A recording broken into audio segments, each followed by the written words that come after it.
We recently introduced our double barrel power sweep. This is a 10-inch chain conveyor that handles up to 6,000 bushels per hour. The benefit of a chain conveyor is that the horsepower is very low, so we can get this into bins up to 93 foot in diameter with very low horsepower requirements. It's a true power sweep arrangement where the sweep stays on inside the bin when there's grain in the bin and is driven when you're ready to turn it on through a set of double gearboxes. We drive that sweep arm through those double gearboxes through a heavy drive shaft. You can take this unit all the way through the bin, or an innovative way to save some money on your installation and equipment cost is to just take it to the center of the bin. An innovative thing about this power sweep system is that you can get commercial capacity of 6,000 bushels per hour out of a very reliable chain conveyor, but you can install it in a 13-inch dryer floor.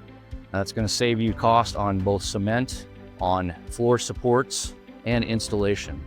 So it's a very economical way to get into a commercial grade chain conveyor without all the extra costs typically associated with a chain conveyor in a grain bin.